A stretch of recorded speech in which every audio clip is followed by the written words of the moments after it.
It is Wednesday, my dudes. Trouble, niggas in trouble. You niggas in trouble. Niggas in trouble. You niggas in trouble. Niggas in trouble. You niggas in trouble. Niggas in trouble. You niggas in trouble. Fresh out the bed. Hey yo, what's good fam? Back at it again with another video. Hope you guys are having a great day. Today I'm gonna be doing something that I've never done before on the channel. So I guess you could say we're popping a cherry on this one. Stop it. Get some help. This is gonna be a story time. I'm all about trying new things.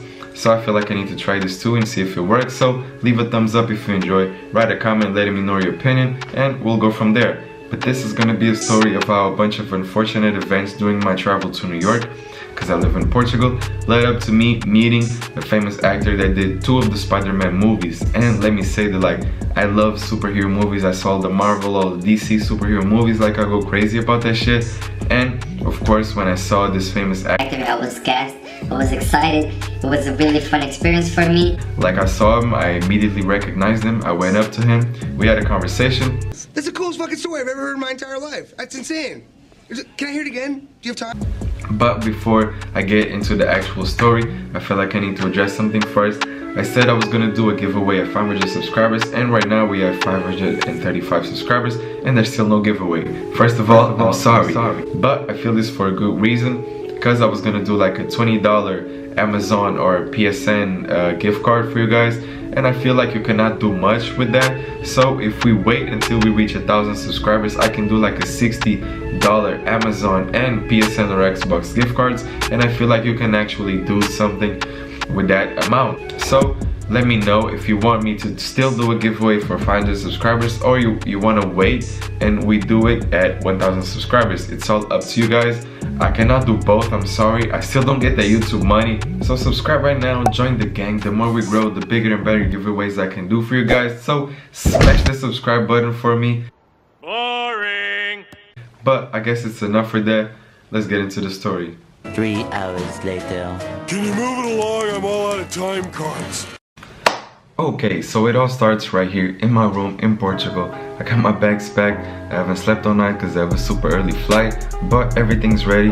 So I pull up to the airport because I'm trying to make my flight on time. I get there, pull up to the check-in, and that's when the bad news start coming in. As soon as I get there, like I pull out my passport, I'm thinking at this point that everything is fine, but then the guy tells me, look, there's a big ass storm in Amsterdam and there's a storm coming to New York too, so your flight to Amsterdam is cancelled and we don't really know if it can fit you like in a flight to New York. Of course, as soon as the guy told that to me, I was like bummed out. I'm super tired. Bear in mind that I still haven't slept, but I keep calm. Like I'm just trying to figure out what can we do at this point. Like maybe send me to another country and then I get a flight to New York. Like I already bought the ticket, I really want to go. What can we do? So after like we talk back and forth, eventually he finds me and he books me a flight to Madrid, and he tells me, look, go to Madrid and there's a high chance that once you're in Madrid you can get a flight to New York. So okay, no problem, I guess we're off to Madrid. I go to Madrid, everything is fine. I cannot sleep on the plane still because the plane is like one of those tiny planes, kind of uncomfortable, so I get no sleep still. But I go to Madrid. Everything is fine. Like I find a flight to New York, and it seems to be like on time. They don't tell us like that there's a storm in New York, they tell us like everything is fine. So I jump on a plane. I'm happy at this point. I can finally get some sleep and I'm off to New York like I want. So I get on the plane, I can finally get some sleep, and that's exactly what I do. I immediately fall asleep. But fast forward a few hours later, I wake up to the pilot like on the speakers telling us that we cannot land in New York. The storm has already hit. It's windy, there's snow on the landing strips, like that's a no-go. We have to go to Chicago. I never been to Chicago. I just wake up. Imagine waking up and already hearing bad news. At this point I'm thinking like, boy, what did you do to deserve this karma? Like how unlucky can one be? But like, to be honest, that's no one's fault, it's just the weather. Everyone knows that January is a pretty tough month when it comes to like winter and storms in New York, so it's no one's fault, and we're off to Chicago. Once we get to Chicago, there's a huge mess. Like everyone, the airport is like packed because all the flights that were supposed to go to New York and Newark, which is in New Jersey, pretty close to New York, all No, I don't think all of them, but like the big majority of them were forced to go to Chicago. So the airport is fully packed, a big ass mess, and no one's telling us like any good specific information. They're not telling us like there's gonna be a flight tomorrow, we're gonna take care of you, we're gonna give you some vouchers. At this point, no one's telling us anything. But of course, a bunch of people complain, everyone's talking loud at this point. So the one lady comes out and tells us like, go on this line, and a few hours later we'll come back and give you guys some vouchers and give you guys some more information. So everyone starts like running to the line. There's a big ass line form. We, no exaggeration, we wait like 2-3 hours before a lady comes back out to like give us the vouchers. Then she comes out, she eventually does give us the vouchers, but still no information. I asked her, are you sure that we're gonna be able to fly back to New York tomorrow? And she tells me like, I don't know, just come back here in the morning and we'll let you know. I'm okay, I'm not trying to argue at this point. I just want to go like have a shower, get some dinner. Like I'm in Chicago, I never been to Chicago before. It's cold as hell, like I'm tired, I just want to go to the hotel. So that's exactly what I do. I get on the shuttle bus, I'm off to the hotel, and that's when I get like kind of happy because the hotel is kind of nice. I have a voucher for a free dinner. So I go upstairs, I have a shower, come back down, have some dinner, have some pretty nice dinner, because since I'm getting a voucher, might as well enjoy it to the fullest. Yeah, I eat my dinner and I actually make friends with a guy that was also on the plane, and he also speaks Portuguese, and we like have dinner and talk to each other. But yeah, that was basically it. Then I go back up, fall asleep, wake up in the morning, put my alarm clock, go on my phone to try and see if there's like some update news on the website or something. No update, no news. So I go downstairs to see if I can recognize anyone, and I go downstairs and I don't recognize anyone. So I immediately assume that everyone rushed to the airport like early in the morning to see if they can get a flight. But I'm already like at the breakfast restaurant, the breakfast bar, whatever, so I might as well have some breakfast. So that's what I do. I eat my breakfast like chilling. I go upstairs, grab my bag, still chilling, get on the shuttle bus, get back to the airport, thinking that everything's probably gonna be resolved at this point. But no, of course I get unlucky again. So I get to the airport and there's already this huge ass line. I get super unlucky again. Everyone try to rush in the morning to see if they can get first place in line. So of course I get like one of the back spots on the line. So I waited like, no exaggeration again, like 2 hours before I can get to talk to the lady at the desk. Finally it's my turn and they give me a ticket. I'm super happy at this point, and they give me a voucher to have breakfast at a restaurant in the airport too. So after all this like unfortunate events, after all this like unlucky things happening, I'm finally feeling happy, and because I'm finally gonna get to New York. So I get to security, which is a huge pain in the ass, but it's okay, like they keep us safe, I don't mind that. Now I'm trying to find a place to have breakfast. I go to a couple of restaurants, but they don't accept vouchers that they're giving me at the airport, which makes zero fucking sense. I was so pissed, like how can you not accept vouchers that they're giving me at your own airport? But finally I found a lady that works at this burrito place that actually has some brains. She accepts my voucher. So I go to my gate, I eat my breakfast burrito, and at this point I'm already waiting for bad news, because I just keep taking L after L. I just took the fattest L's during this travel, but fortunately there were no bad news, no L's at this point. At this point there were no L's. I go on the plane to New York, everything's fine. I take a power nap, I watch a movie or two, and then as we're about to land in New York, the pilot comes on again. He's just the bearer of bad news. The pilot comes on again and he tells us, look, we're gonna have to fly around for a little bit because there's no place for us to land. Imagine how packed the airport was that there was no place to at the landing strip for us to land. So we fly around for a little bit and then we're finally able to land.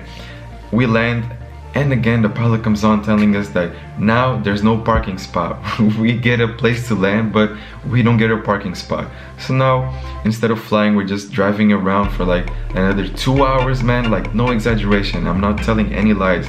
We like drove around for 2 hours around the landing strips, or around the, I don't know what that place is called, for us to get because we had to wait to get a parking spot so we could get out of the plane. Finally, after that longest time, we get a place to park. We get out the plane, and I kid you not, the airport looked like a refugee camp, man. Everyone was looking so frustrated, so like unhappy, so tired. man, it was like a sad thing to see, like a sad thing to watch. We were looking like frustrated and unhappy, but those people at the airport, man, I felt sorry for them. But after we go like through all the situation, so we go to our belt, because that's the place where you get your luggage. We go there, and then they're pulling us at the same belt. They're putting us like us that we came from Chicago and a flight that came from San Francisco. So you can already imagine like the big mess, the big line that was formed again. We wait this longest time. No one's coming on the speaker, no one's telling us anything, no information on the screen that it's above the belt, nothing. So now I'm gonna try to explain how me and Andrew Garfield actually met. So imagine like this is the belt around here, and I'm sitting right here. I call my mom, telling her like, look, I'm already at New York, I'm already at JFK, but I don't really know when I'm gonna get out because they're not telling us when the luggage is coming in. So I'm talking to her, explaining her everything, and as I'm talking to her, Andrew Garfield just pulls up like right in front of me. He's just on his phone, like up against the wall. I'm talking to my mom, and at this point I don't even hear what she's saying. I'm just like this. And she's talking, and then I stop her and tell her, Mom, guess who's in front of me? No mom, it's Andrew Garfield, like the Spider-Man, the guy that made Spider-Man. Of course my mom didn't know who Andrew Garfield like by his name, but as soon as I said like he did 2 of the Spider-Man movies, she was also kind of happy. She said, go up to him, take a picture so you can post it. It would be kind of fun. But as I'm talking to her on the phone, a person actually goes up to him and asks him for a picture, and he says no. So I saw that, and I was talking to my mom, and I'm telling her, Mom, someone already went up to him and asked him to take a picture, and he said no. So I think I'm just gonna go to him, like have a nice conversation, say that like, why am I still holding my phone? Say that I'm a big fan, I enjoy his work, and just have a nice conversation. I think that's better than just like go and bother him to take a picture. So that's exactly what I do. So I hang up my phone so I can go and talk to him. I go talk to him, I pull out my hand so I can get a handshake, and guess what he did? He fucking slapped me right in my... No, I'm just joking. He was a super nice guy. Went up for a handshake, he shook my hand, we like had a nice conversation. He said that he even comes to Portugal sometimes. He goes to like a southern part of Portugal because he likes to surf. Like we had this nice conversation, it was really nice. Like I got the opportunity to meet a guy that made 2 of the Spider-Man movies. Spider-Man is one of my favorite superheroes. I watched all of them. Ones that Andrew Garfield made were like really good, like super high definition. I really enjoyed them. So it was really nice to have an opportunity to have a conversation with someone like that, because even though they're like humans just like us, as soon as you see them in person, like have a conversation, that stardom or that star feeling, like you get a sense that they're a person just like you, like they're humans too. That hopefully that makes sense. I don't know if I'm explaining the situation right, but either way, regardless, we had a nice conversation. I really enjoyed it, and basically this is the story. I met Andrew Garfield during the most like unfortunate travel I ever had. So after taking so many L's, man, my shoulders were feeling super heavy because I got all these L's on my back. I finally get a W, and I meet a famous actor, and one that I actually really enjoy his work and I'm a fan of. So that's good. And I guess you can take a life lesson from it. Like no matter how many bad things come at you, eventually a good thing is gonna come, and you're gonna turn an L into a W. But that was it for today. Hope you guys enjoyed my story time. I personally think that I'm not really good at telling stories, but you guys should let me know. Leave a thumbs up or leave a thumbs down. I don't mind, as long as I can get like a perception of what you guys think. But I guess I'll see you guys in the next video. Peace. Oh, and don't forget, subscribe right now. Join the gang. I'm out. That's the coolest fucking story I've ever heard in my entire life. That's insane. Can I hear it again? Do you have time? Do you love me? I tell her only partly. I only love my bed and my mom. I'm sorry. 50 dub, I even got it tatted